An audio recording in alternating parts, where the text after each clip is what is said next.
बोलिए श्री प्राणनाथ प्यारे की जय।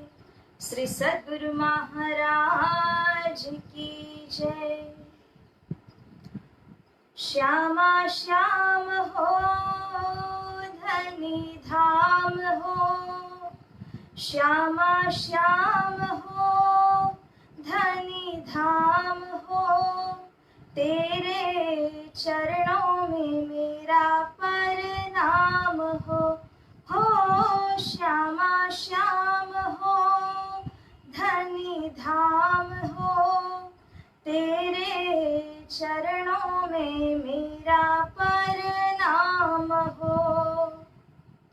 मूल मिलावा खिलवत खाना, पर आत्म का असल ठिकाना।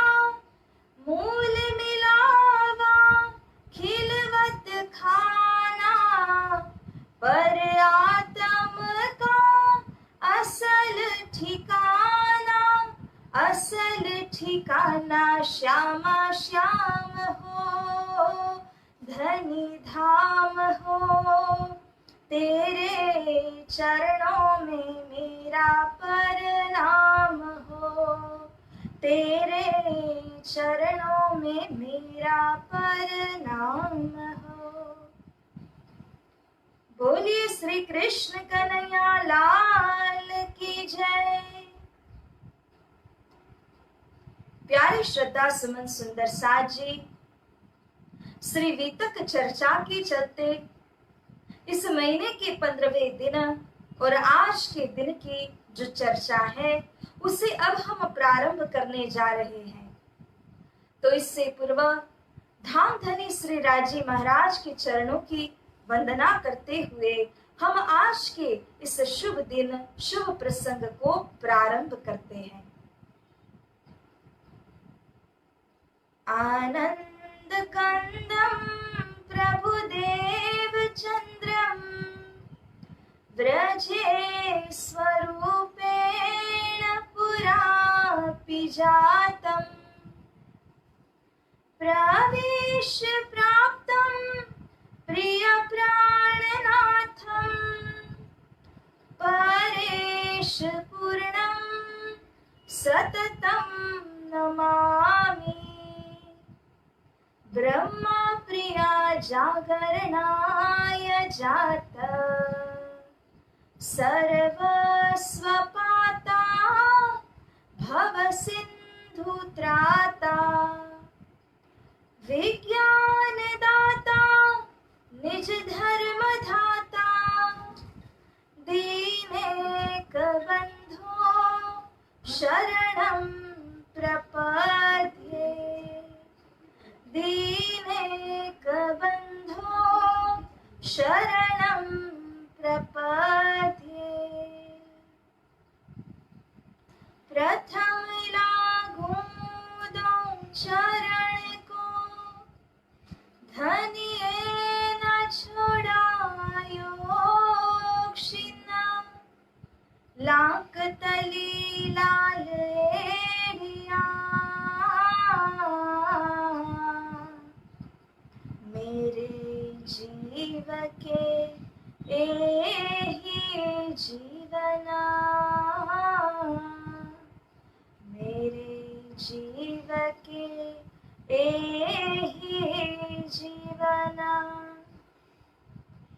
इन पाँव तले पड़ी रहूं, धनी नजर खोलो बातु न।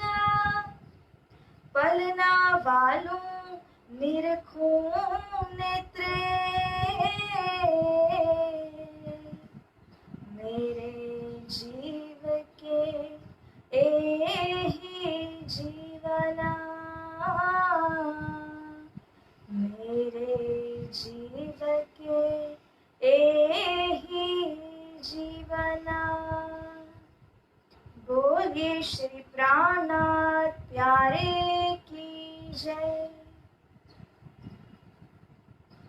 परम पूज्य परम आदरणीय ब्रह्मलीन 108 श्री दीनदयाल जी गुरु जी के पावन चरणार विंद में कोटि कोटि वेर नमन करते हुए उपस्थित आप सभी सुंदर साज जी को रचिता सखी का कोटि वेर प्रणाम। तो आइए प्यारे सुंदर साज जी, आज के दिन की इस सुंदर मजल को प्रारंभ करने से पूर्व हम अपने मन को एकाग्र करें। अर्ध मिनट के लिए धाम धनी के चरणों को स्मरण करें।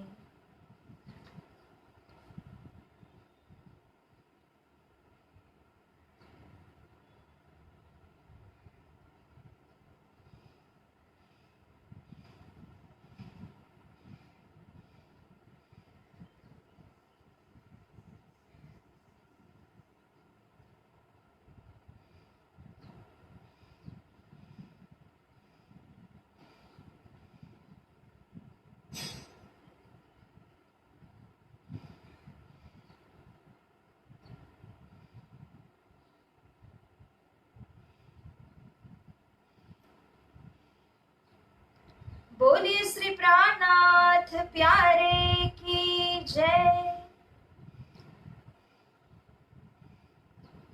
फिर भी सोतरे जाम सत्ता की लई दीवान गिरी सब, सारा कसाला सिर पर खींच लिया तब, खींच लिया तब।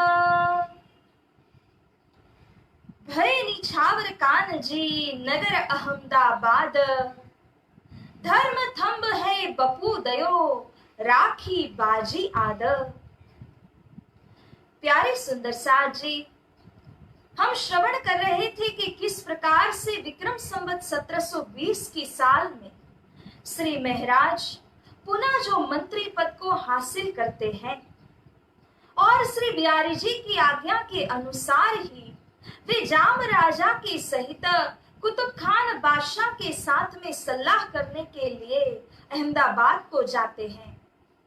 जब श्री जी जूनागढ़ में थे उसी समय उन्हें इल्हाम हुआ कि जामनगर, जहां पर हमारा मूल नौतनपुरी धाम है, गुरु गादी स्थान बना हुआ है और कई सुंदर साथ यहाँ पर रहते हैं, उन सब के ऊपर आपत्तिजनक परिस्थिति आन पड़ी है। इस इल्हाम के होते ही श्री महाराज तुरंत यहाँ से प्रस्थान करते हैं और वे जाते हैं अहमदाबाद कुतुब खान बादशाह के साथ में सलाह करने के लिए। जब वहां पर गए तब कुतुब खान कहते हैं कि जो कर्ज मैंने जाम नरेश को दिया है वह कर्ज मुझे 1 साल भर के अंदर में अगर वापस से नहीं लौटा दिया तो मैं उनके जमानत के रूप में इन मंत्री को रखता हूं, और यदि उन्होंने मेरा कर्ज नहीं लौटाया तो अवश्य इन मंत्री को मैं सजा दूंगा और उन्हें फांसी पर चढ़ा दिया जाएगा। सुंदर साज जी, सदगुरु स्वरूप धनी श्री देवचंद्र जी ने तो पहले ही कहा था कि आप दोबारा कभी राजनीतिक क्षेत्र में तो नहीं जाएंगे, परंतु इसके बाद भी पहली बार भी जा चुके हैं श्री महाराज जब मंत्री पद को हासिल किया था, और अब ये दूसरी बार हो रहा है कि यहाँ पर कुतुब खान से सलाह करने के लिए पुनः वे जाम नरेश के साथ में जाते हैं। जाते तो है ही, और इसी के साथ श्री महाराज ने कुतुब खान की उस शर्त को स्वीकार कर लिया कि अगर जाम नरेश ने 1 साल के अंदर उन्हें कर्ज नहीं लौटाया तो उनके मंत्री को सूली पर चढ़ा दिया जाएगा। जाम नरेश के ऊपर कैसा भरोसा रखा श्री प्राणनाथ जी ने। उन्हें पता ही था कि कभी भी उसने अपने वचन का पालन नहीं किया था, लेकिन फिर भी उन्होंने ऐसी शर्त को स्वीकार कर लिया। श्री प्राणनाथ जी स्वयं श्रीमुख वाणी के श्री रास ग्रंथ में यह कहते हैं, मैं 3 युद्ध कीदा फरी फरी, पछे गतमत मारी हरी, लई वश पोता ने करी। इस माया के साथ में श्री महाराज 3 बार युद्ध कर चुके हैं और हमने उन सारे प्रसंगों को श्रवण भी किया है। तीनों ही बार के अंदर श्री महराज की जीत हुई, परंतु अब ये जो चौथी बार माया के साथ में उनका युद्ध होता है, लड़ाई होती है, इस युद्ध के अंदर माया उन्हें यहां तक ला चुकी है निगल करके, बस अब गले के नीचे ही उतारना बाकी रहा था। इस प्रकार से माया के दांवपेच के अंदर श्री महराज स्वयं ही फंस जाते हैं और उनकी गतिमति को माया ने हरण कर लिया। ऐसे समय में अब 6 महीने गुजर गए, 8 महीने गुजर गए, परंतु जाम राजा का अता पता है ही नहीं। कभी वह आए, कभी वह कर्ज को चुकते करे, इसका कोई भी निशान देखने में आता ही नहीं है। श्री महराज अब मन ही मन विचार करने लगे कि यह तो बड़ी भारी गलती हो गई कि जाम राजा जैसे व्यक्ति के ऊपर मैंने इस प्रकार से विश्वास कर लिया। अब जैसे जैसे समय व्यतीत होता जा रहा है, वैसे वैसे श्री महराज समझते जा रहे हैं कि अरे वह तो मुझे बचाने के लिए आएंगे नहीं। अब जिस तरह एक छोटा बालक अपने माँ की ओर देखता है, इस आशा से देखता है कि मेरी माँ मुझे देखेगी, मेरे रोने को सुनेगी और मुझको दूध पिलाएगी, बस आशा मुखी हति श्री इंद्रावती। इस प्रकार से आशा मुखी होकर के श्री इंद्रावती सखी अहमदाबाद में वहां पर श्री राज्य के सन्मुख होकर के प्रार्थना करती है कि हे धनी रक्षा कीजिए, क्योंकि कोई अन्य आए नहीं आगे बचाने के लिए। अब तो साल भर व्यतीत हो चुका है और फांसी का जो दिन था वह भी निश्चित हो चुका है। सब में ढंढेरा पीट करके यह खबर भी दी जा चुकी है कि इस दिन इस समय में जामनगर के राजा के मंत्री को सूली पर चढ़ाया जाएगा और अब कोई पर्याय ही नहीं है, आने वाले रोज तो फांसी लगने ही वाली थी। तब श्री राजी की प्रेरणा से यह जो कान्हजी भाई थे, जो जूनागढ़ में मिले थे और सतगुरु स्वरूप के शिष्य थे, जिनके विषय हमने कल भी प्रसंग में सुना, कान्हजी भाई को श्री राजी की प्रेरणा हुई कि हे कान्हजी भाई, आप आगे बढ़िए और श्री महराज को वहां से छुड़ा दीजिए, कोई ऐसी युक्ति कीजिए जिससे कि श्री महराज वहां से रिहा हो जाएं। तो इस प्रकार से कांची भाई विचार करते हैं कि श्री महराज को तो सतगुरु स्वरूप ने 12,000 ब्रह्म आत्माओं की 24,000 ईश्वरी सृष्टियों की जिम्मेदारी दी है, परंतु मुझे क्या दिया है? मुझे तो कुछ भी जिम्मेदारी नहीं है, मैं तो केवल अपनी आत्मा को जागृत करूंगा और वो तो मैं अच्छी तरह से कर ही चुका हूं। अपने सिर पर वह उत्तरदायित्व लेकर के अब कांजी भाई स्वयं निछावर होने को चल दिए। युक्ति करते हैं। अब कल का दिन श्री महराज के जीवन का अंतिम दिन होने जा रहा था, इसीलिए छूट छोड़ी गई कि जो कोई भी महराज से मिलने वाले व्यक्ति हो वे आ सकते हैं। श्री महराज की जो पत्नी फुलबाई तो थी ही नहीं और इसीलिए कांजी भाई रूप बदल करके आए, स्त्री का वेश उन्होंने धारण किया, पालकी में बैठे और 2-4 जने उस पालकी को पहुंचा गए। पहरा सख्त था और उसने पूछा कि आप कौन हैं? तब जवाब देते हैं कि श्री महराज की पत्नी हैं। इस प्रकार से उनको भीतर जाने की अनुमति मिलती है।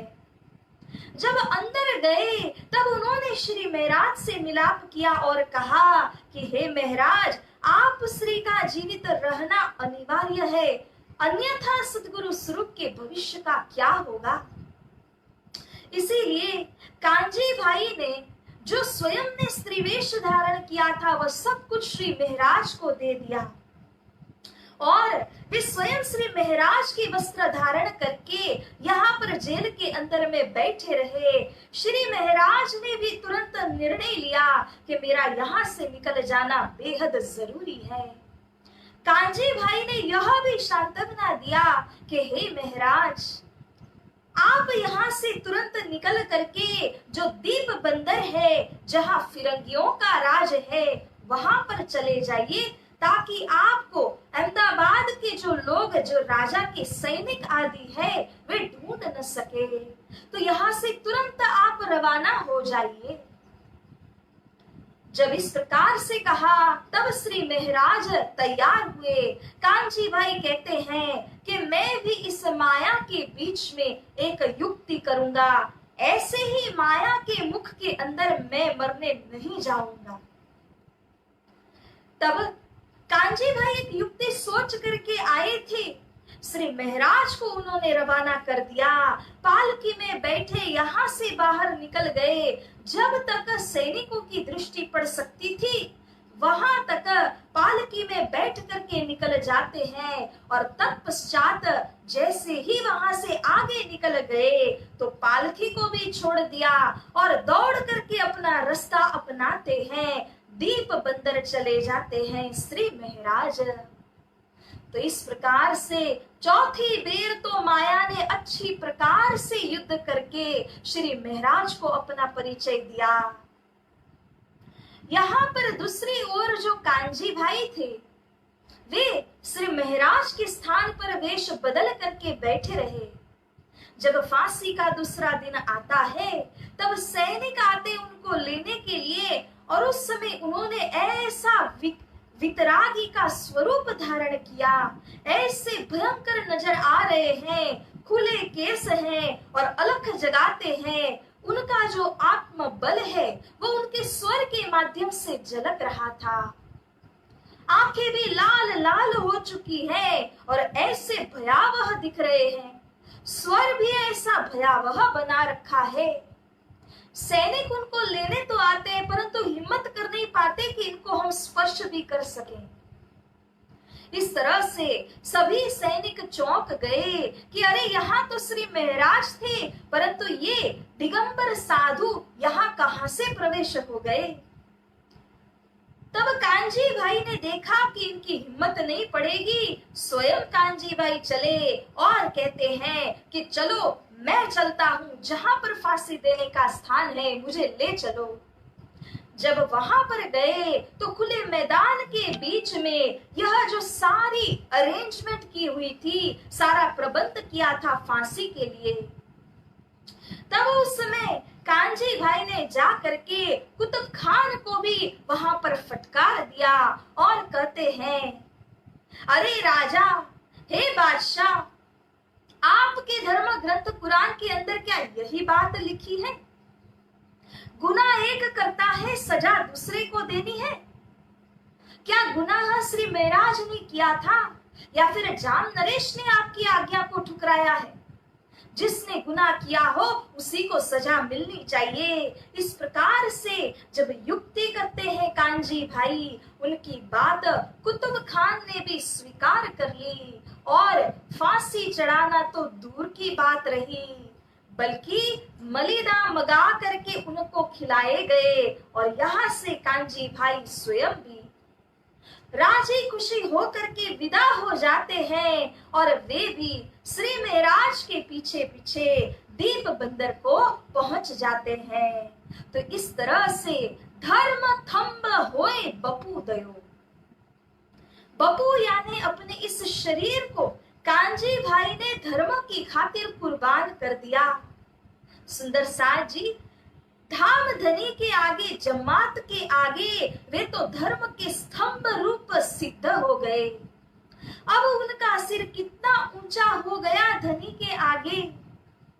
जाहिरी रूप से देखते हैं तो श्री महाराज के हाथों में सबकी जागनी है, परंतु कांजी भाई यदि न आते तो क्या होने जा रहा था। इसलिए बातूनी दृष्टिवत देखा जाए तो कांजी भाई को धर्म का स्तंभ रूप कहा गया है। जिनको समय में वह युक्ति आई, युक्ति ने भी काम दिया, इसीलिए कहा है ना कि हिम्मते मर्दा तो मददे खुदा। किस प्रकार कांजी भाई हिम्मत करते हैं और उन्हें श्री राज जी मेहर करके कृपा करके अच्छी प्रकार से सफल बना देते हैं। तो यहाँ पर ये सुंदर प्रसंग को श्रवण किया। अब दूसरी ओर सुंदर साज जी यहाँ श्री महराज की बात अब वितकार करते हैं। जग को काज तज्यो सकल, लयो धर्म सिर भार, राज पृथ्वी पग दाबी कई, माया दिन्नी जार। बोले श्री प्राणनाथ प्यारे की, श्री सद्गुरु महाराज की।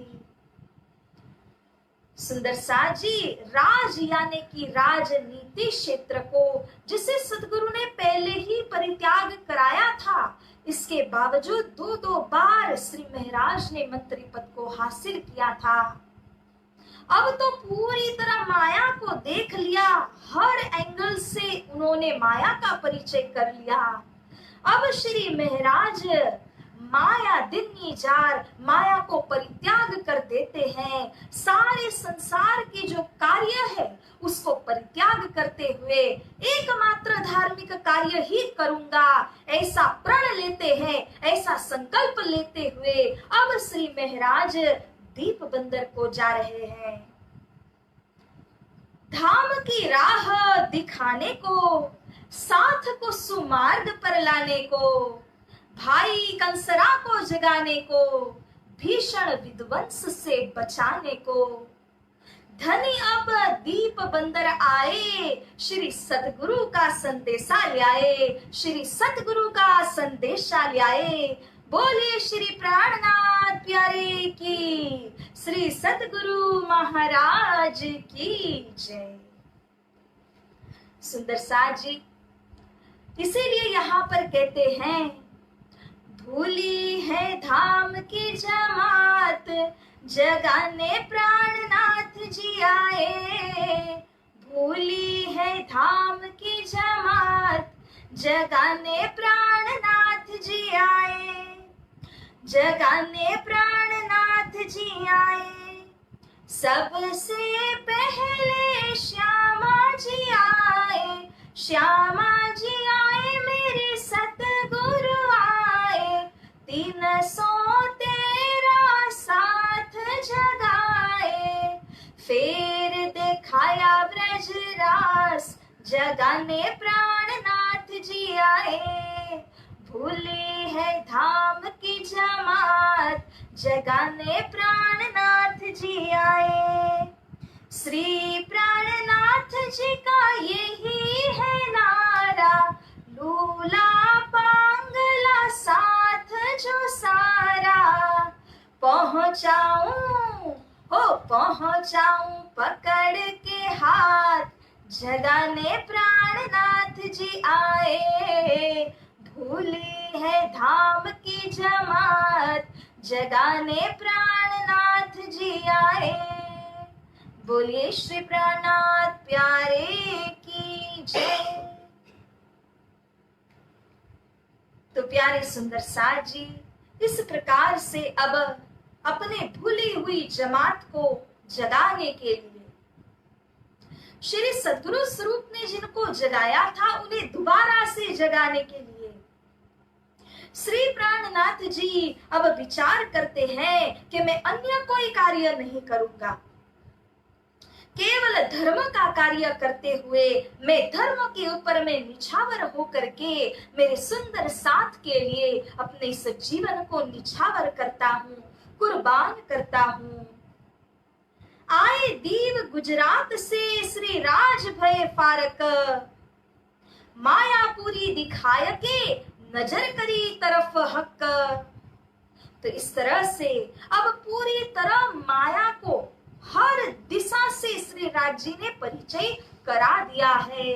अब किसी प्रकार से माया उनसे छल बल नहीं कर सकती है। इसीलिए तो वे कहते हैं कि हे सुंदर साज जी, एना आयुध अमृत रूप रस, छल बल बल अकल। अगिन कुटिल ने कोमल, चंचल चतुर चपल। ये सारे 13 शस्त्रों से माया सुसज्जित है, किसी भी रूप से किसी भी प्रकार से आती है। और किसी साधक आत्मा का जब थोड़ा सा ध्यान भंग हो जाता है तब उसका पैर पकड़ के पछाड़ देती है। ये माया के तमाम एंगल जो है, इस 10 दिशा जो है, उन सब से श्री महाराज अब वाकिफ हो चुके हैं। और इसीलिए श्री प्राणनाथ जी अब दीप बंदर को जाते हैं और यहाँ से धर्म पर्यटन की शुभ शुरुआत होती है। सुंदर साथ जी, इससे पहले कि हम दीप बंदर के इस सुंदर प्रसंग को श्रवण करें, स्वामी श्री लालदास जी महाराज ने एक छोटा सा प्रकरण परंतु बहुत ही महत्वपूर्ण और मार्मिक दृष्टिकोण से लिखा हुआ प्रकरण प्रस्तुत किया है, 3 सृष्टि की पहचान। जैसा कि हमें अवगत है सुंदर साथ जी कि यहाँ पर जितने भी आत्माएं आते हैं उनके अंकुर अलग अलग प्रकार के होते हैं।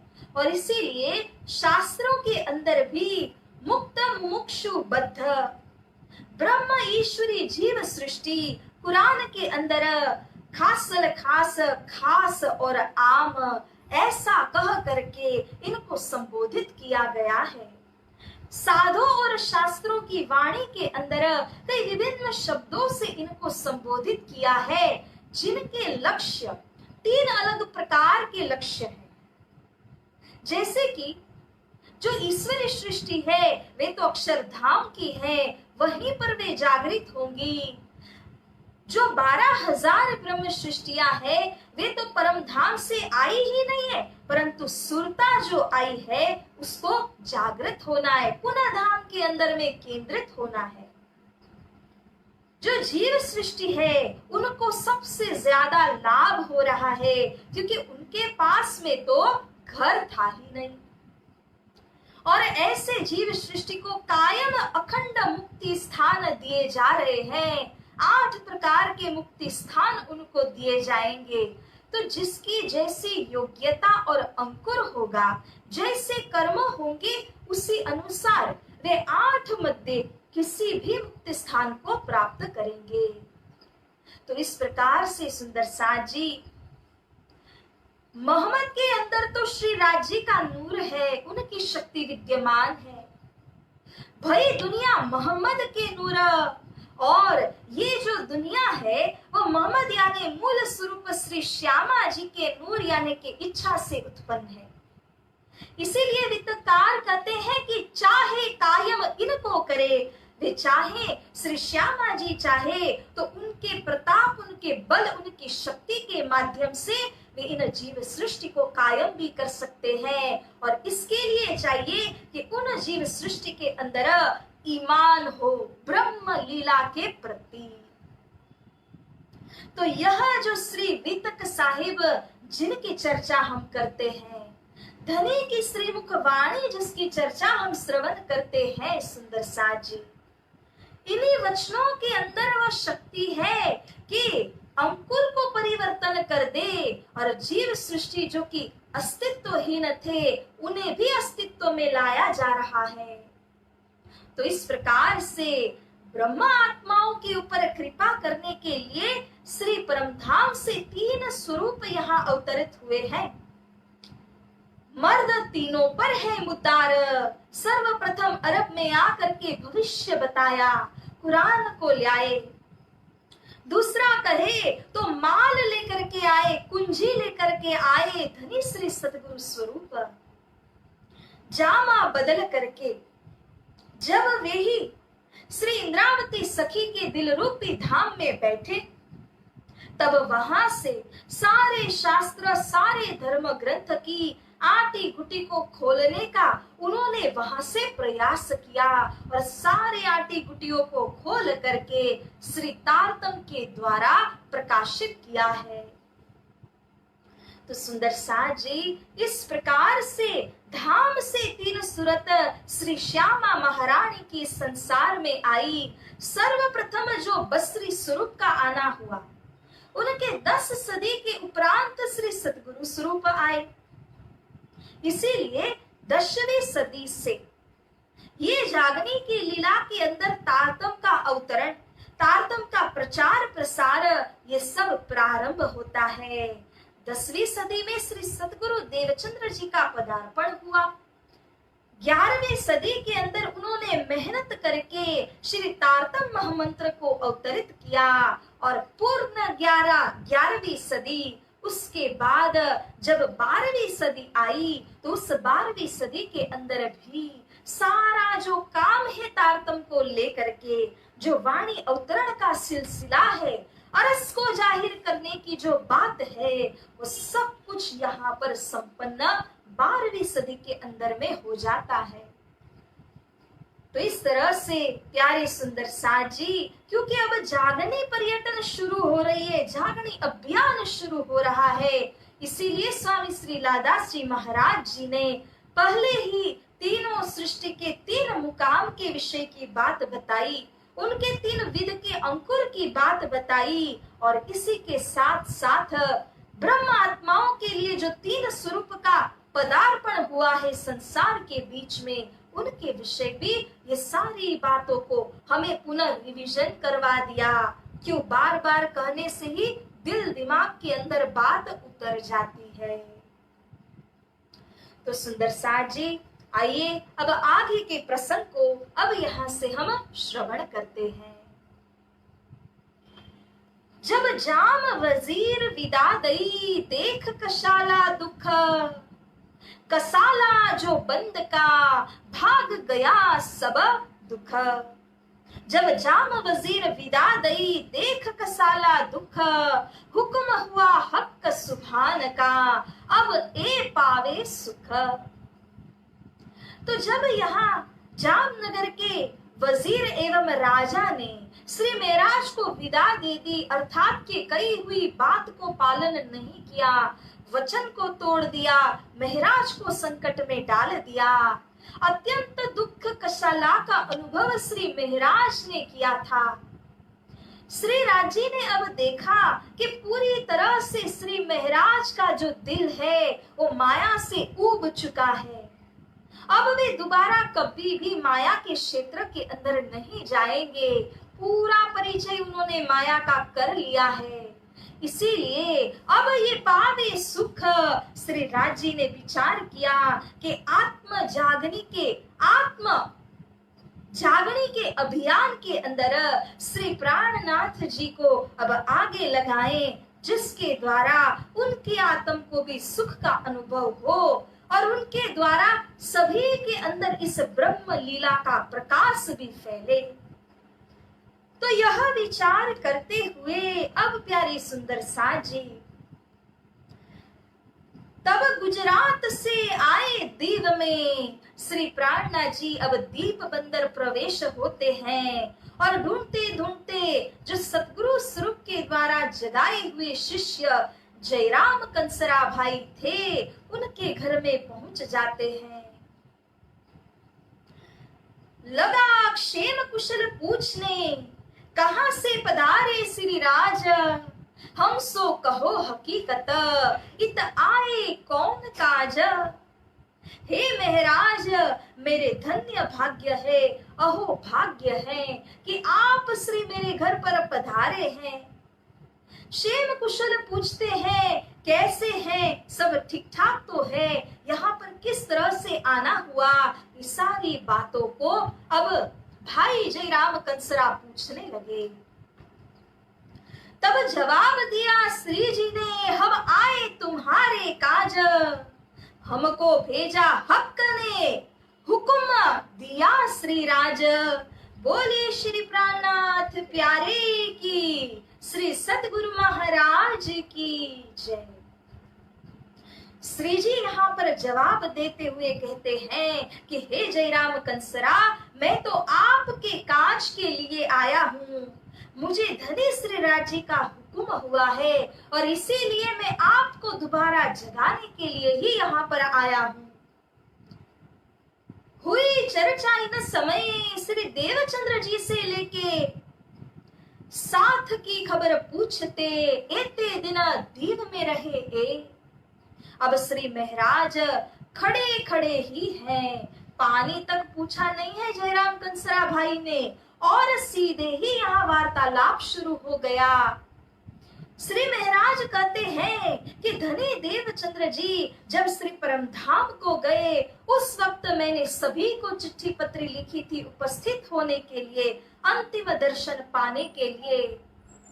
उसके बाद जब बिहारी जी को गादी के ऊपर में विराजमान किया गया, और उसके बाद जब सतगुरु स्वरूप के नाम का मेला मैंने आयोजित किया था, तीनों बेर मैंने आपको याद किया, एक बेर भी आपने मेरे चिट्ठी का उत्तर तक नहीं दिया, और न तो वहां पर आप उपस्थित हुए हैं।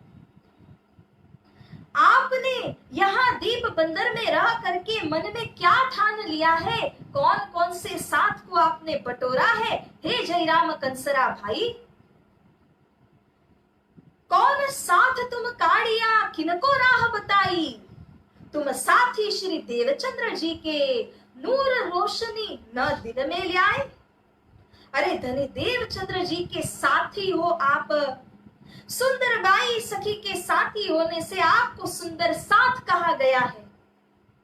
ये कितनी बड़ी उपमा अपने को दी गई है, और ऐसे सतगुरु स्वरूप के शिष्य होने के बाद भी उनके तारतम के नूर को आपने दिल में धारण नहीं किया। अरे वह कस्तूरी भी क्या कस्तूरी, जिसकी सुवास चहुदिश में न फैले, उसका क्या काम क्या मकसद होता है। इस प्रकार से उन्हें डांटते हुए उनको होश में लाने के वचन श्री महाराज यहाँ पर कहने लगे। यह मुर्दार 14 तबक, सो अब होत है नास, कछु शर्म न आई हक की, तुम कहावत गिरोह खास। हे भाई कंसरा, सतगुरु ने तो हमें बताया ही था कि ये मुर्दार सदृश्य 14 लोक है, हमेशा कायम नहीं रहेगा। और यहाँ पर जब आप आए तो आपका उत्तरदायित्व तो क्या था? क्या धनी धाम को कभी मुख दिखाना नहीं है? क्या आपको धनी से कभी शर्मसाद नहीं होना है? क्या यहीं पर हमेशा के लिए बैठे रहोगे? तुमको ऐसा न चाहिए कर बैठो इति अंधेरा, श्री धाम धनी को देख के तुमको शर्म न आई फेरा। हे भाई कंसरा, इस प्रकार से आपको नहीं चाहिए कि इतना अंधकार करके आप बैठे रहें, क्योंकि सतगुरु स्वरूप ने तारतम प्रदान करके, तारतम ज्ञान आपको दे करके आत्मा के अंदर वो प्रकाश तो फैला दिया, लेकिन फिर भी अगर आप अपनी आंखों को बंद कर लेते हैं तो अंधकार ही तो हो जाना है। इसीलिए श्री जी कहते हैं, जिन जागी भूलो कोया, अरे जागृत होने के बाद दोबारा कभी नहीं भूलना, क्योंकि जब तक जागे नहीं थे तब तक भूल कही जाएगी। जगाने के बाद अगर फिर से भूल गए तब तो गुनाह हो जाएगा, वज्रलेपी गुनाह लगेगा। इसीलिए जब जानकारी होते हुए भी कोई गलती करता है तो उसे 100 बार थप्पड़ पड़ेंगे, परंतु अनजान में अगर वही गलती होती है तब एक ही थप्पड़ पड़ेगा। तो इसीलिए श्री जी कह रहे हैं, क्या आपको ऐसा करना चाहिए कि सतगुरु स्वरूप जैसे कि शिष्य कहला करके जागृत होने के बाद में इतना अंधकार फैला करके आप बैठे रहे? कबलो कासा कूटोगे, कबलो हथौड़ा एरण, कबलो घर में बैठोगे, आई सिर पर कयामत रोशन। बोलिए श्री प्राणनाथ प्यारे की, श्री सतगुरु महाराज की जय। श्री प्राणनाथ जी उन्हें फटकारते हुए कहते हैं, क्योंकि वे एक कासार थे, कांसे के बर्तनों को बनना घड़ना ये सब उनका काम था। इसीलिए भाई जयराम कंसरा को कहा है कि इस कांसे को ही हमेशा कूटते रहोगे, इसी हथौड़ा और इसी एरण को लेकर के पूरे जीवन भर इसको ठोकते ही रहोगे क्या? तेरे सिर पर तो क्या शामत आ चुकी है भाई, आत्म जागने की बेला आ चुकी है। और उसके बीच में जो अपने रोजगार को पकड़ करके रहते हैं वे तो बड़े कायर समान कहे जाते हैं। रोजगार करना है, जीवन को चलाना है, लेकिन इसी के साथ साथ आत्मा के लिए भी खुराक पहुंचाना अनिवार्य है। उससे भूले बिना वह सारे कार्य को करना है। इसीलिए श्री जी कहते हैं कि हे भाई, शास्त्रों का कथन भी सुन लीजिए। यूं तो आपको सतगुरु स्वरूप ने सब कुछ बताया ही है, लेकिन फिर भी मैं आपको स्मरण करा दे रहा हूं। धनानि भूमौ पशवश्च गोष्ठे, नारी गृहे द्वारजना श्मशाने, देहश्चितायां परलोक मार्गे, धर्मानुरागी गच्छति जीव एकः, धर्मानुरागी गच्छति जीव एकः। श्री प्राणनाथ जी कहते हैं कि जितना धन अगर कोई बटोर ले, जितनी प्रॉपर्टी और एस्टेट को यहाँ पर बना ले, हम सुनते हैं ना किसी के पास 500 करोड़ है, किसी के पास उससे भी ज्यादा है। कितने ही करोड़ों की प्रॉपर्टी और एस्टेट्स हो, कितना ही नेटवर्थ बिलियंस में क्यों ना हो, परंतु साथ में कुछ चलता नहीं है। हर शहर के अंदर आपका घर हो, परंतु उनमें से एक घर की एक ईंट भी चलती नहीं है अपने अंतिम यात्रा के ऊपर में। जिन जिन के पास में पशु रूपी धन होता है, वे भी अपने गौशाला को छोड़ करके आपके अंतिम यात्रा में आपका साथ कहां देते हैं। अरे इतना ही नहीं, हमारे घर के संबंधी भी हमारे साथ नहीं चलते। घर की जो पत्नी होती है वह भी घर की चौखट तक ही हमारा साथ दे पाती है। सगे संबंधी ये सब तो स्मशान तक हमारे साथ में चलते हैं, उसके उपरांत कोई उस यात्रा में सहभागी नहीं होता। यह शरीर और उसके ऊपर में लगाया हुआ जो कफन होता है, जो लकड़ियां होती है, वे भी वहीं के वहीं भस्मसात हो जाते हैं। हमारे साथ में क्या चलता है तो बातूनी दृष्टि से दिखाते हैं धनी कि हे सुंदर साजी, हे जयराम कंसरा भाई, हमारे साथ ही अगर कुछ भी चलता है तो वह है अनुराग से किया हुआ प्रेम। प्रेम से किया गया भजन, भक्ति, धर्म इत्यादि वही अपने साथ में चलता है। इसीलिए हे जयराम भाई कंसरा, अगर कुछ करना है तो क्या कीजिए कि प्रेम से सूत काटिए, प्रेम से अपने धनी जी को स्मरण करके इतना सूत काटिए जो सूत धाम धनी के आगे प्रस्तुत किया जा सके। जैसे कत्तल के दृष्टांत के अंदर श्री प्रकाशवाणी के अंतर्गत श्री जी फरमाते हैं कि हमें कितना सूत काटना है, शेर भर बन जाए उतना सूत काटना है। सूत भी 3 प्रकार का हो सकता है, मोटा, उससे बारीक और सबसे ज्यादा बारीक। जो मोटा है वो तो सब कोई काटते, चलते फिरते नाम लेते हैं, परंतु सुरता केंद्रित नहीं होती। फिर उस प्रकार से जो मध्यम वर्ग का है उसमें सूत तो काटा है, लेकिन फिर भी एक अहम की भावना बनी रहती है। जो बारीक सूत काटते हैं उसकी सबसे ज्यादा कीमत होगी, क्योंकि सुरता को एकाग्र किया है और अपने अहंकार को पूरी तरह से परित्याग करके धनी के नाम का वह सूत काटा है। उस सूत की सबसे ज्यादा में ज्यादा कीमत होती है। तो इस प्रकार से सुंदर साज जी, श्री प्राणनाथ जी शास्त्र प्रमाणों से भी उनको यहाँ पर संबोधित करते हैं। कोई न अघाया इनमें, चचोड़त ठौर मुर्दार, श्री धाम धनी सुख छोड़ के क्या हमेशा होगे ख्वार। कंसरा, कुत्ते को अगर हड्डी दी जाती है ना खाने के लिए, तो उसे चचोड़ता रहता है। उसे लगता है हड्डी से स्वाद आ रहा है, बड़ी स्वादिष्ट लगती है हड्डी। लेकिन उसे ये ज्ञात नहीं होता कि उसके खुद के मसूड़ों में से जो खून बहता है, जो उसको स्वाद देता है, उसी से वह आनंद ले रहा होता है, परंतु कभी अघाता नहीं, क्योंकि जितना वह उस हड्डी को चचोड़ता है उतना ही उसको खून बहता है, उसका स्वाद आता है। हे कंसरा भाई, इस मुर्दार 14 लोक के अंदर कौन सी ऐसी इच्छा है जो पूरी तरह से तृप्त हो जाती है, फिर इच्छा आती नहीं है?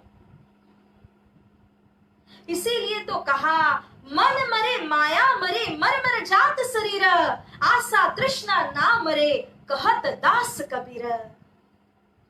कबीर साहिब भी यह कहते हैं, आशा तृष्णा कभी नहीं मरते हैं, शरीर मर जाता है, मगर इच्छा तृष्णा वह तो निरंतर बढ़ते ही रहते। आग में जैसे घी डाला जाता है, उसी प्रकार से हमें यह अनुभूति होती है।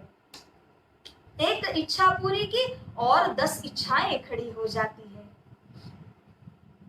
तो हे कंसरा भाई, धाम धनी के सुख को छोड़ करके क्या यहाँ पे आपको खुआर होना है, नाश हो जाना है?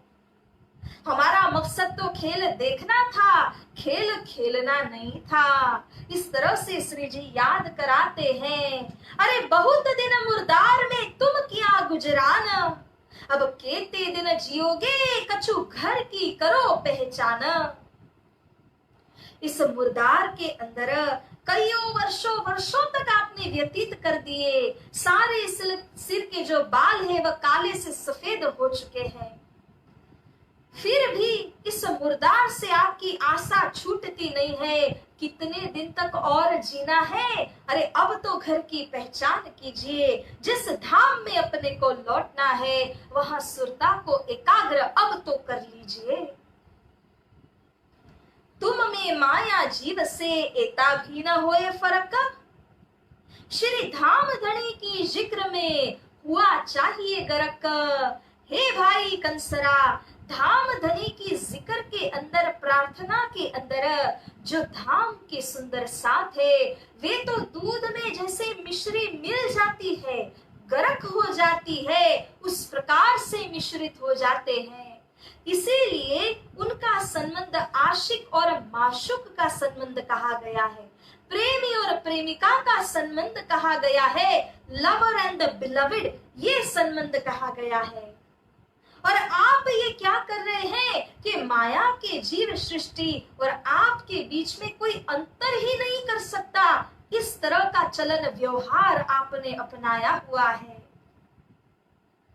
सो बोए न आवत तुमको न चर्चा चितवन, न साथ मिलावा सयन, न दिल को किया रोशन। हे कंसरा भाई, परम धाम की खुशबू ही आपको नहीं आती है, तो इस प्रकार से हम जब धाम की खुशबू को नहीं ले सकते तो हम क्या अपने को जगाएंगे और हमसे क्या अन्य जागृत होंगे? न हम चर्चा में सहभागी होते हैं, न चितवनी ही करते हैं, तो फिर कैसे हम अपनी आत्म को जागृत करें? क्योंकि चर्चा चितवनी के द्वारा ही तो हमारे दिल दिमाग एकाग्र होते हैं, केंद्रित होते हैं इस परम धाम के अंदर में। जैसे ही श्री जी इस प्रकार से वचन कहते हैं, उनको बहुत डांटते हैं। सुंदर साज जी, जिस तरह से अगर कोई व्यक्ति भान में न हो, शुद्ध में न हो, उसको पहले तो शुद्ध में लाना होगा और उसके बाद उसके कानों में 2 वचन सुनाए जा सकते हैं। The first need is to make the person receptive. Only after which you can talk to him, you can explain that person. तो इसी प्रकार से यहाँ पर श्री प्राणनाथ जी उनको पहले ही डांटते हुए, फटकारते हुए शुद्ध सान में लाते हैं और उसके पश्चात अब उनको पुनः मार्गदर्शन करेंगे।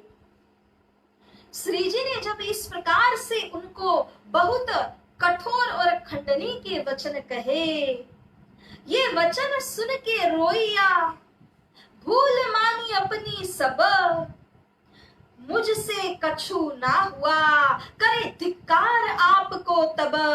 बोलिए श्री प्राणनाथ प्यारे की, श्री सद्गुरु महाराज की जय।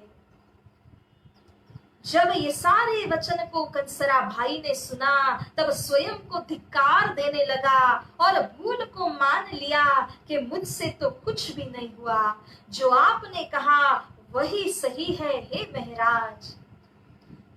हमको इन माया मीने याद न आया धाम, हम भूले तहकीक आड़े माया के काम, आड़े माया के काम। इस माया के बीच में श्री परम धाम मुझको याद आया ही नहीं, और इसके कारण मैं इस माया को ही पकड़ करके बैठा था, मानो हमेशा के लिए मुझे यहीं पर रहना है। अब मेहर देखी श्री राज की, जो भेज दिए आपको, हमारी तरफ देखिया हम तो भूले संसार मोह। बोलिए श्री प्राणनाथ प्यारे की, श्री सद्गुरु महाराज की जय। जयराम भाई कंसरा कहते हैं कि जितना भी मैं संसार की माया में डूबा था, जो भी हो, परंतु श्री सद्गुरु स्वरूप मेरे सिर पर खड़े हैं, जिन्होंने आपको यहाँ माध्यम बना करके मुझ तक भेज दिया। अन्यथा जमपुरी को मैं जा रहा था, जमपुरी जाता बड़ी कर गया, मेरी बाह को आपने पकड़ लिया, मैं तो जमपुरी का साधन कर रहा था। हे महाराज, मैं बारंबार धनी की शुक्र मनाता हूँ कि उन्होंने आपको भेज दिया, वे स्वयं आपके स्वरूप में यहाँ पर पधारे हैं। श्री सिंधी वाणी के अंदर इंद्रावती सखी बहुत ही सुंदर चौपाई में कहती है, गोते खेंदे वे उमर पट सुकेरे पानी, जे तू डिन्नी हेत करे सा टरे ना सतरानी। सुंदर साथ जी, माया के मोह सागर के अंदर एक बूंद भी जल का तो है ही नहीं, फिर भी इसकी असीमता के कारण इसको सागर की उपमा दी गई है। प्यारे सुंदर साथ जी, जब हम स्विमिंग पूल में जाते हैं ना डुबकी लगाने के लिए, तो उसमें जल होना चाहिए। अगर उसमें पानी ना हो और कोई डुबकी लगाए ऊपर से डाइव करे, तो उसका सिर ही टूट जाएगा और न जाने क्या और टूटेगा। इसी प्रकार से बिना पानी के मोह सागर के अंदर हर जन्म के अंदर हम डुबकियां मार रहे हैं, परंतु हमारे धनी श्री राज जी ने कितनी कृपा की कि स्वयं सद्गुरु बन करके, श्री प्राणनाथ बन करके हमारे जीवन में आए और सच्चा मार्गदर्शन हमको प्रदान कर रहे हैं। एक सीधी सी बात है कि अगर कोई ऑफिस का बॉस हो, वह अगर किसी को कोई वस्तु प्रदान कर देता है, तब उस व्यक्ति से वह वस्तु, वह बख्शिश कोई छीन नहीं सकता। लेकिन अगर बॉस के अलावा उनके जूनियर, उनके मैनेजर इत्यादि किसी ने भी वह वस्तु की बख्शिश दी होती, तो बॉस उसको छीन सकता था, है ना। यहाँ पर जो लोक परलोक के धनी है, स्वामी है, ऐसे हमारे अक्षरातीत श्री राज जी ने यहाँ जो बख्शिश सुंदर साथ को दी है, ये तारतम ज्ञान उनके ऊपर में बख्शिश किया है, मेहर के कवच के तले उनको रखा है। अब ये बख्शिश हमसे कौन भला छुड़ा सकता है। हाँ, ये बात हो सकती है कि प्रकाश तो है, लेकिन आंखें हम स्वयं बंद करके रखें तो अंधेरा होना ही है। लेकिन किसी अन्य में यह शक्ति नहीं है कि वे हमसे इस बख्शिश को छुड़ा सके। सुंदर साथ जी, तो इसीलिए धनी की मेहर को मानते हुए यहाँ पर भाई जयराम कंसरा कृतकृत्य हुए, उनकी आत्म धन्य धन्य हो गई। इन भांत की चर्चा भई, सब मिला घर का साथ, सब आए चरणों लगे, जाको धनिये पकड़े हाथ। बोले श्री प्राणनाथ प्यारे की जय। जब इस प्रकार की रोचक चर्चा होने लगी तो घर के जो अन्य साथ थे वे भी जुड़ने लगे। यहाँ वो ही आए जिनकी बाह स्वयं श्री राजी ने पकड़ के उनको यहाँ पे खड़ा किया था। प्रसाद सबों ने लिया कि करी पौड़ने की अरज, हम नहीं आए पौड़ने हमारी तो और गरज। जब भोजन प्रसाद को यहाँ पर सुविधा मिलान कर दिया गया, उसके पश्चात पौड़ने की अर्ज श्री जी को करते हैं जयराम कंसरा। श्री जी जवाब देते हैं, अरे मैं आपके घर पौड़ने नहीं आया, आपको भी जगाने आया हूँ। आप तो मुझे भी सुला रहे हो, मेरी तो और ही गरज है, तुम्हें माया से काढ़ने हम आए इन काम। अब छोड़ो मुर्दार को, याद करो श्री राज, बोलिए श्री सद्गुरु महाराज की जय। मैं तो आपको भी इस माया के चक्र से छुड़ाने के लिए आया हूँ। ये माया को परित्याग कीजिए, सुरता को एकाग्र कीजिए हे जयराम कंसरा, इसीलिए मैं आपके पास में आया हूँ। अब पुनः बैठ गए चर्चा करने के लिए। अब यहाँ से जो चर्चा होती है, फिर बैठे चर्चा करने व्रज का जो वर्णन, देखो पगले आपने क्यों कर भरे सयन। श्री प्राणनाथ जी व्रज लीला को यहाँ पर स्मरण कराते हैं। किस प्रकार से सुंदर साथ जी, एक बात यहाँ अवश्य ध्यान देने योग्य है। लीला को तो हम कई बार सुनते ही हैं कि व्रज और रास की लीलाओं में क्या हुआ, परंतु स्वयं सद्गुरु स्वरूप भी व्रज और रास लीला को बड़ो दिखावत बोझ, शब्द साखी शास्त्र सब रहस्य दिखावे कर खोज।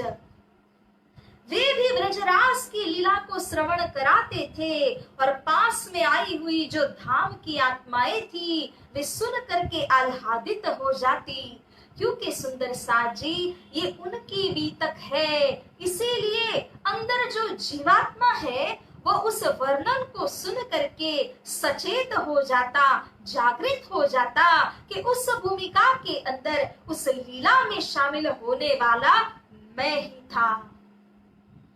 ये अनुभव, ये साक्षात्कार उसके अंदर में हो जाता और व्रज और रास की गोपी का भाव उसके दिल में आ जाता। इसीलिए श्री जी कहते हैं श्री मुखवाणी के अंदर, जो जानो जीव ने जगवू रे आही, तेता नव मुको रास ने प्रकाश जी। श्री रास ग्रंथ, श्री प्रकाश ग्रंथ, जिनके माध्यम से इस जीव की जागनी होती है, उसको कभी नहीं छोड़ना, क्योंकि मार्फती ज्ञान तो उसके बाद में लागू होगा। सर्वप्रथम उस चेतन आत्मा को ब्रजरास की अनुभूति करानी है, दिल को कोमल बनाना है। तो इस तरह से श्री जी भी यहाँ पर व्रज और रास दोनों ही लीलाओं के प्रसंगों को यहाँ पर क्रमशः श्रवण कराते हैं। सुंदर साथ जी, ब्रह्म आत्माओं को ब्रह्म जात, हक जात ऐसा कहा जाता है, क्योंकि श्री राजी महाराज के वे अंग है। श्यामा जी ना अंग हो सुंदर साथ हम कहते हैं। श्री श्यामा जी भी तो राज्य के अर्धांग स्वरूपा है। इसीलिए जो 12,000 सखियां है वो तो श्री राजी और श्यामा जी दोनों के अंग स्वरूप है ना। तो ऐसे जो 12,000 है उनको हक जात भी कहा है और इनको अपनी जाति स्मरण कराना चाहते हैं श्री प्राणनाथ जी।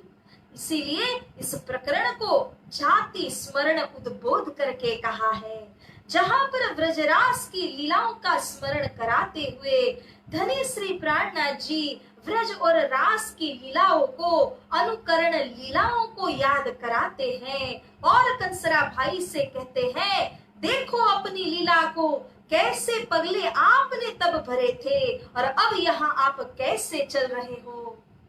उस लीला को याद कीजिए और उस लीला के अनुरूप आप चलिए।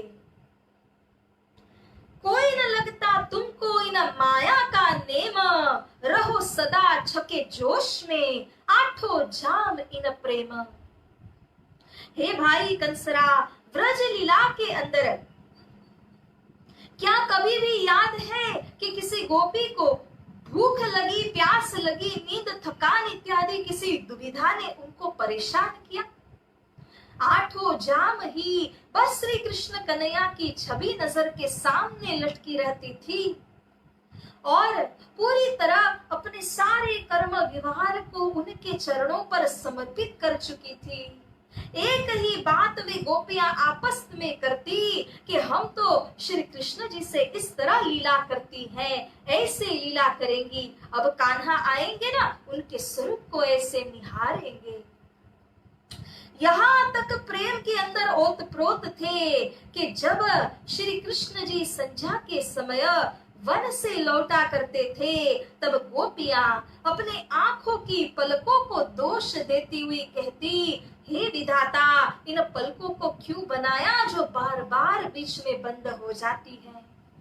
हमें कृष्ण कन्हैया को टकटकी लगा करके देखने नहीं देती। इस प्रकार से गोपियों के अंदर का प्रेम था, भाव था और उसी प्रेम के आवेश के द्वारा उन्होंने लीला की और इसीलिए कभी भूख प्यास थकान ने उनको सताया नहीं।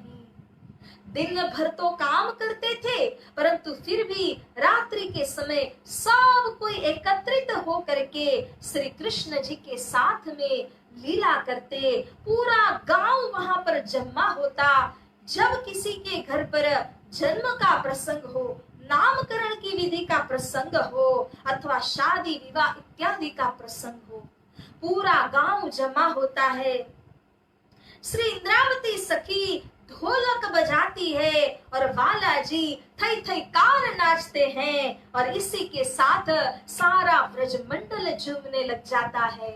ऐसी प्रेममयी लीला हमने उस ब्रजमंडल में की थी। हे भाई कंसरा, इस लीला को करने के बाद किस तरह से हम योग माया के ब्रह्मांड के अंदर प्रवेश हुए।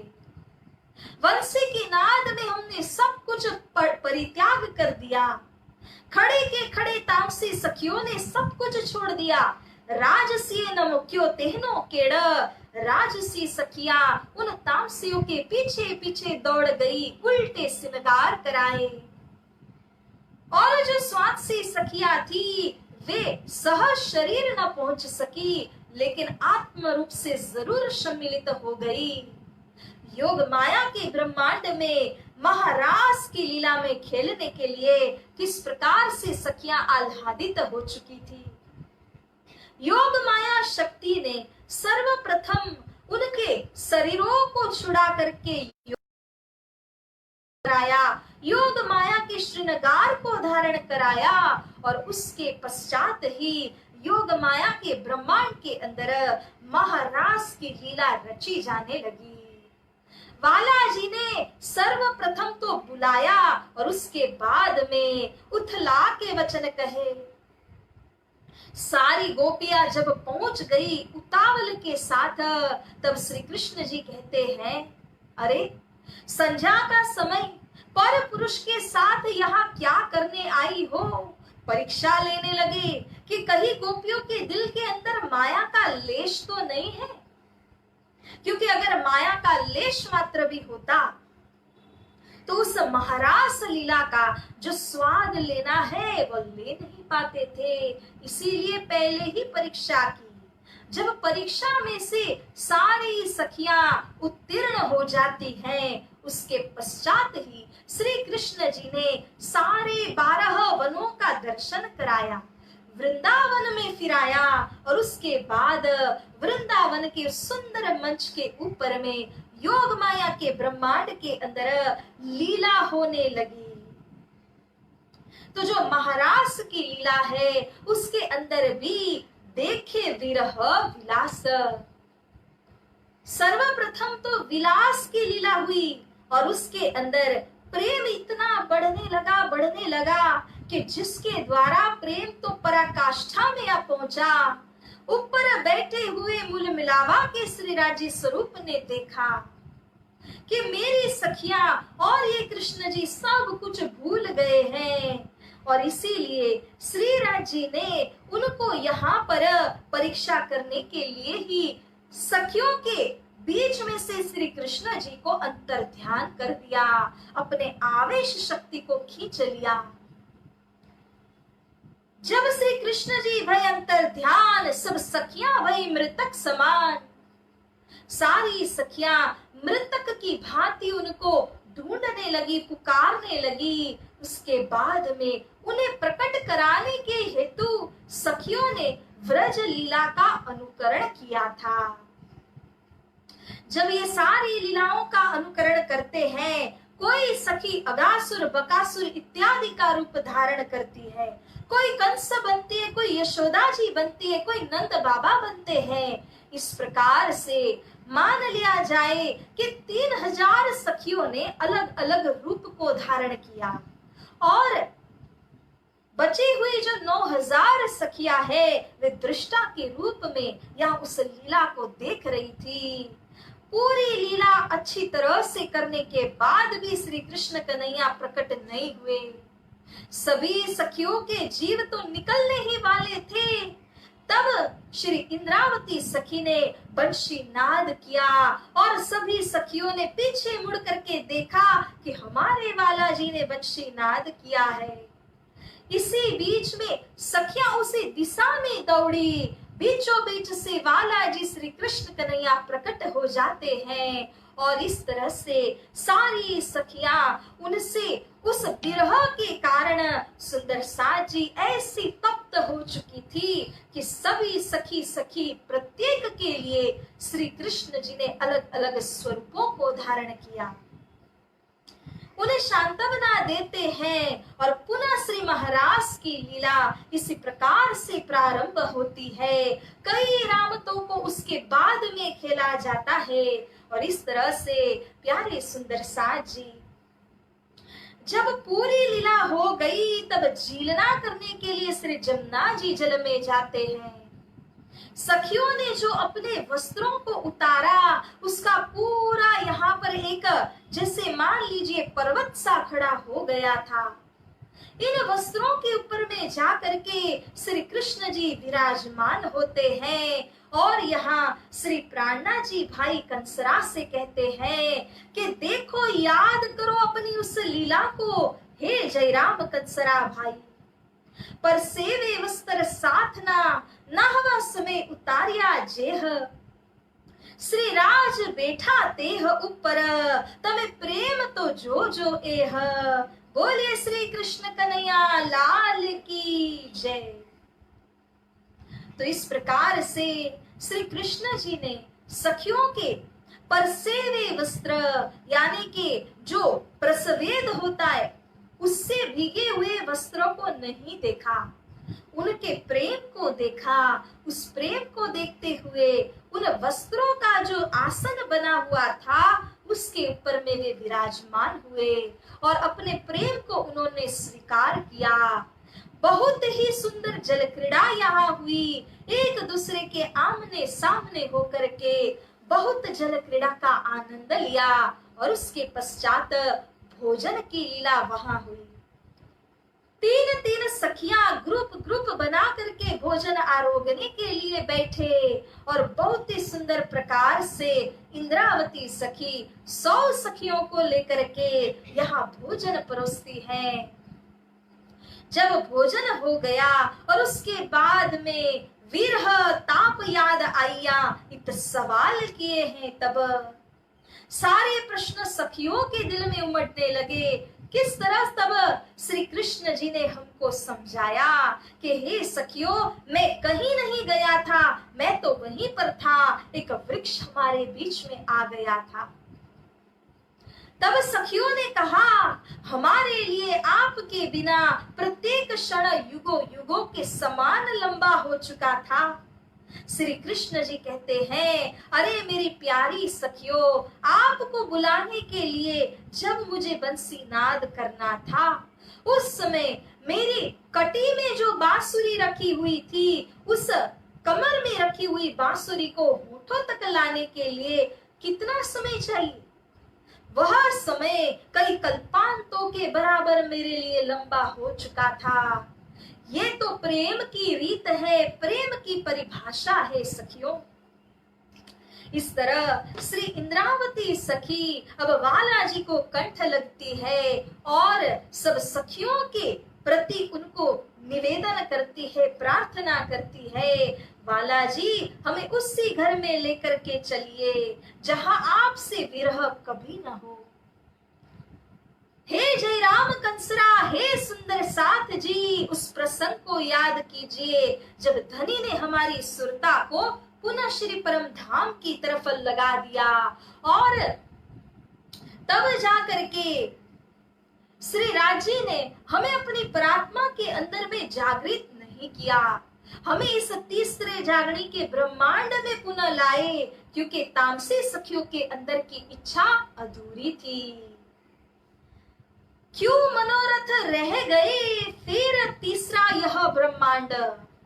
हे कंसरा भाई, आपके अंदर के अधूरे मनोरथ को देख करके तीसरे ब्रह्मांड की रचना की, तीसरे ब्रह्मांड के अंदर आपको लाया गया।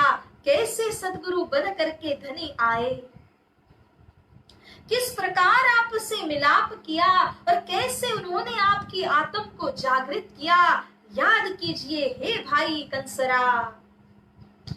तीस वास्ते तीसरा रचिया तुम कारण, त्रिगुण खिलौने तुम्हारे तुम हो खास सैयन। बोले श्री प्राणनाथ प्यारे की जय। यहाँ पर सृष्टि के अंदर जो त्रिगुण है, जो संसार को बनाने, पालन करने तथा संहार करने का काम करते हैं, जिनको कार्य ब्रह्म भी कहा गया है, वे तो ब्रह्म आत्माओं के लिए ये संसार को बनाते हैं, मिटाते हैं, पालन करते हैं। इसीलिए उनके आगे वे गुड़िया के समान, खिलौनों के समान कहे गए हैं। हे भाई कंसरा, आपके अंदर ऐसी क्या शक्ति है, उसका तो आप अनुमान लगाइए, विचार कीजिए, जागृत हो जाइए।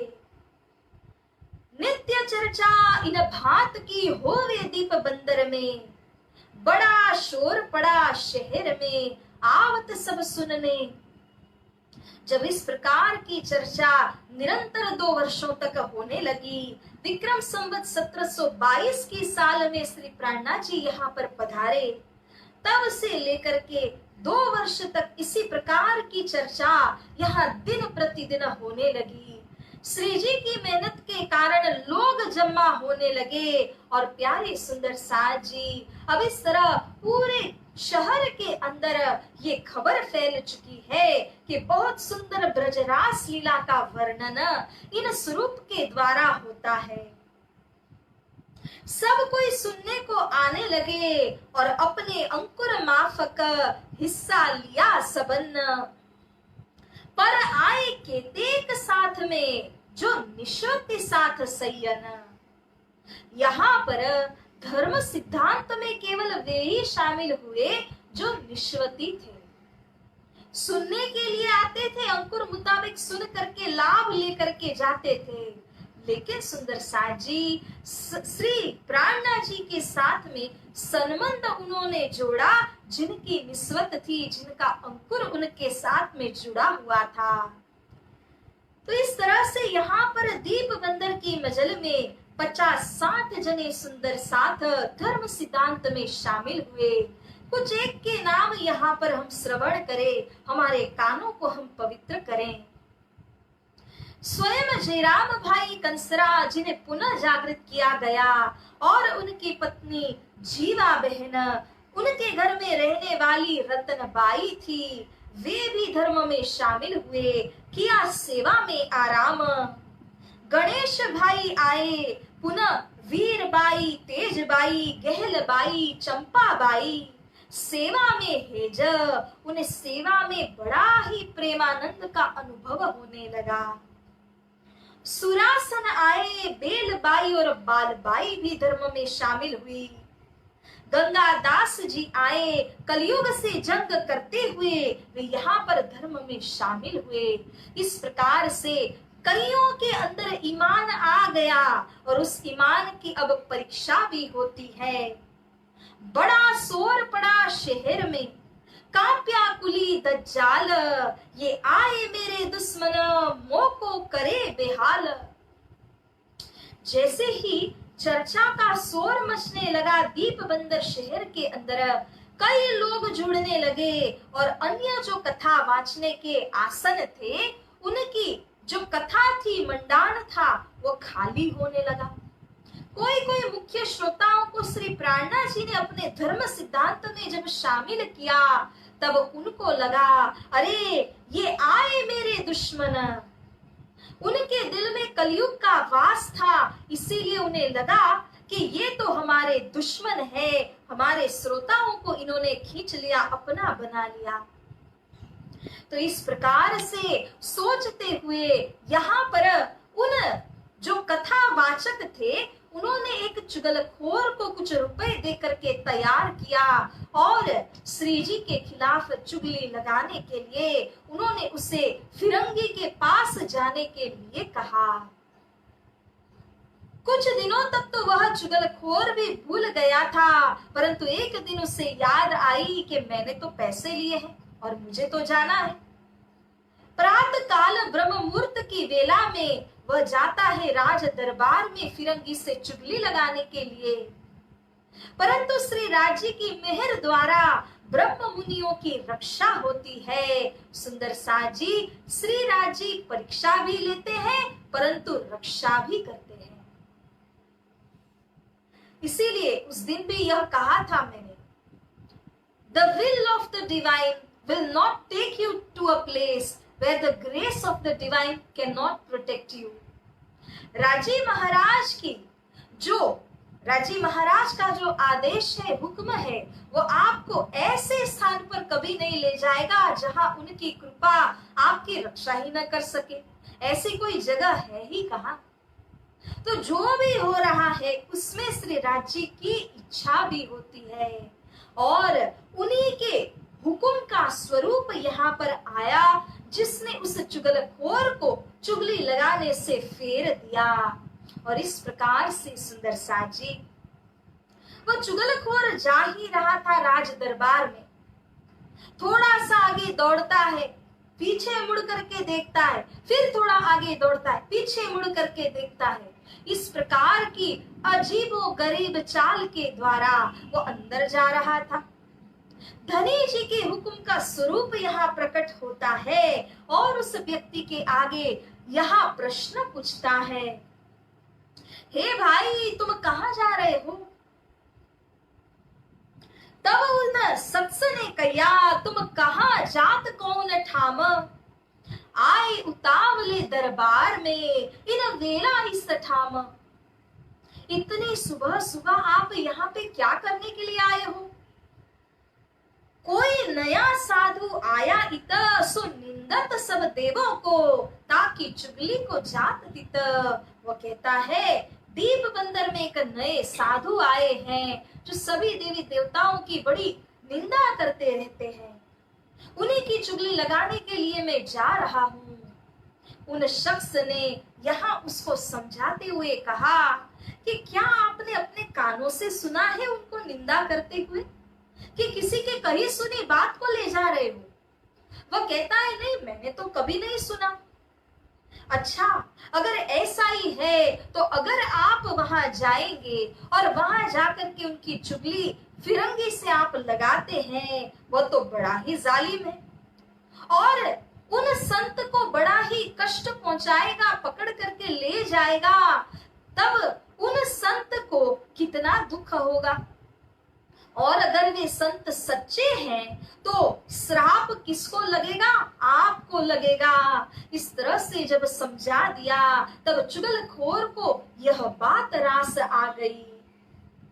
अभी तो वह चुगलखोर सोच ही रहा था कि इतने में जब पीछे मुड़ करके देखता है तो क्या हुआ, वह सुनते ही पीछे फिरिया, एक कह के भया अलोप, फेर देखे तो उतना पावही, होय के गया गोप।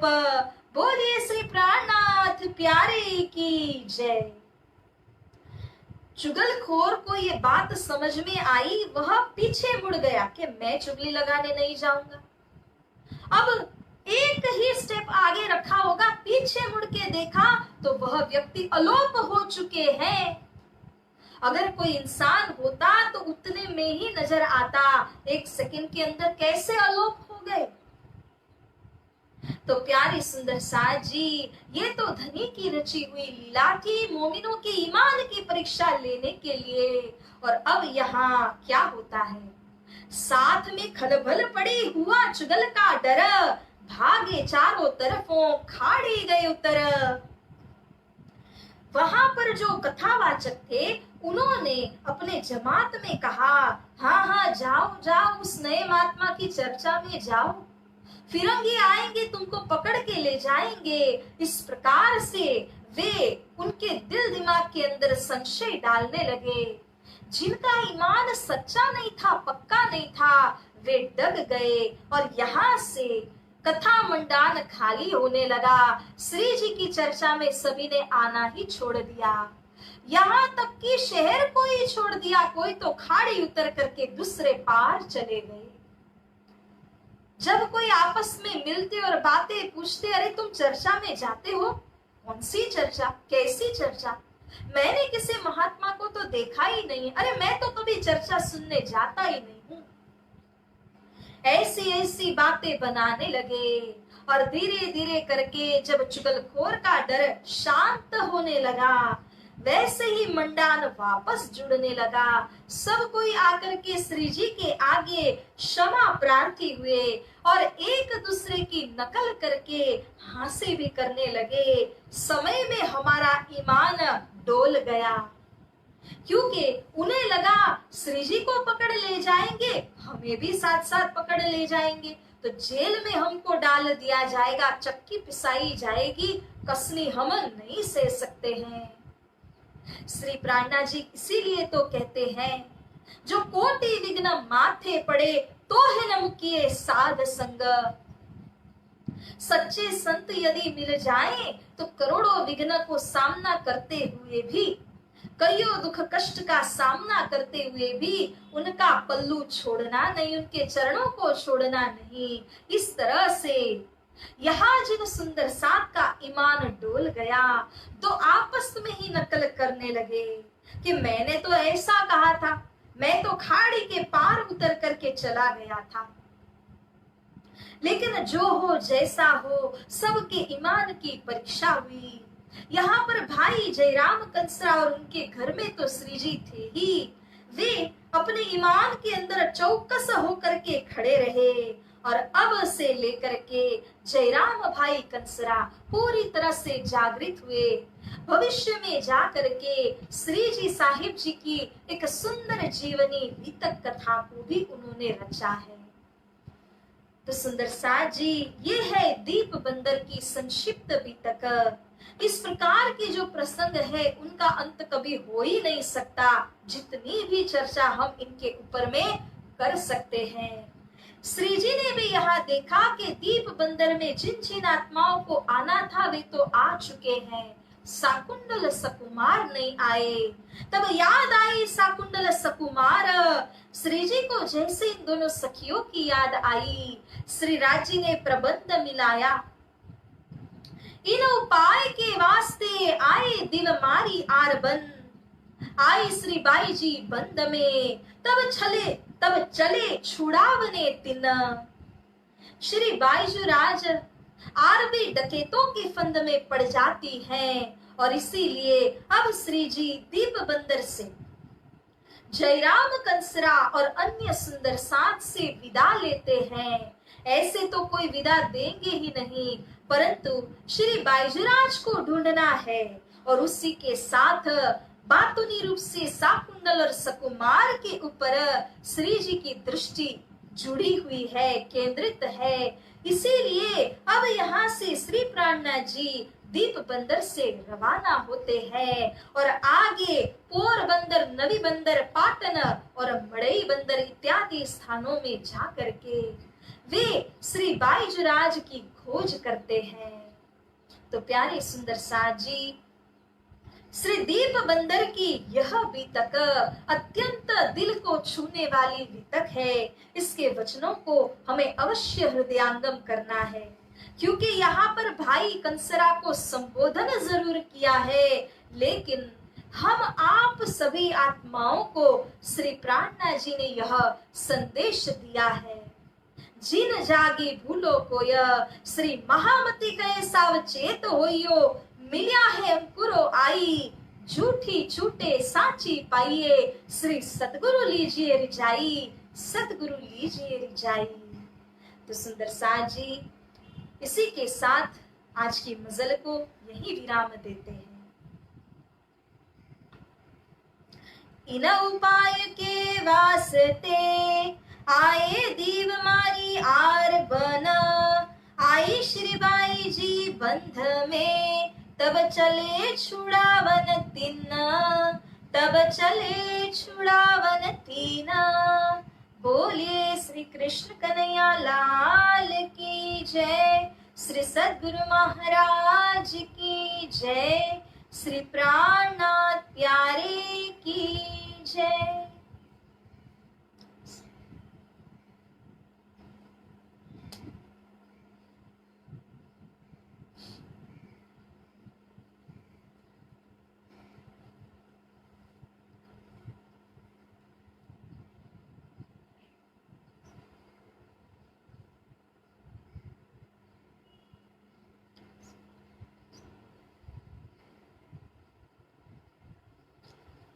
पिया जी तुम हो तैसी कीजियो, मैं अर्ज करूं मेरे पियो जी, हम जैसी तुम जी न करो मेरा, तलफ तलफ जाए जीव जी, जीवरा तो जीवे नहीं क्यों, मीठे दिल की प्यास जी, तुम बिना किन से कहूँ पिया जी, तुम हो मेरी आस जी, आस वीरानी तो करूँ पिया, जो कोई दूसरा हो जी, सब विध पिया जी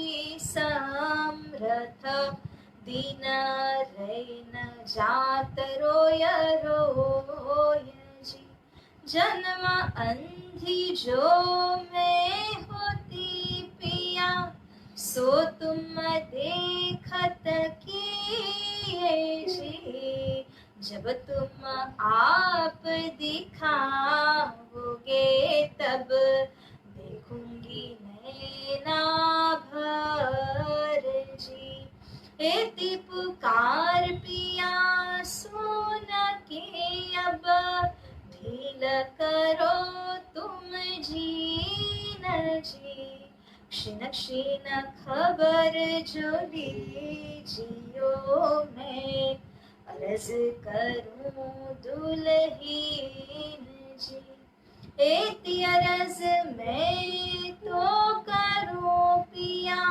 बीच पड़ी अंतराय जी, सो अंतराया दे टाल के दुल्हा, लीजिए कंठ लगाए जी, कंठ लगाइए कंठ सो पिया, कीजिए हास विलास जी, वारणे जाए श्री इंद्रावती पिया जी, राखो चरणों के पास जी, तुम दुल्हा मैं दुल्हीन पिया, और न जानो बात जी, इसको सेवा करूं पिया जी, सर्वे अंगो साक्षात जी, सदा सुखदाता धाम धनी मैं, क्या कहूँ इन बात जी, श्री महामती युगल किशोर पर प्यारी, गना बलि बलि जात जी, सदा सुखदाता धाम धनी मैं क्या कहूँ इन बात जी। श्री महामती युगल किशोर पर प्यारी अंगना बलि बलि जात जी। पिया जी तुम हो तैसी कीजियो मैं अर्ज करूं मेरे पियो जी। हम जैसी तुम जिन करो मेरा तलफ तलफ जाए जीव जी। बोलिए श्री प्राणनाथ प्यारे की जय।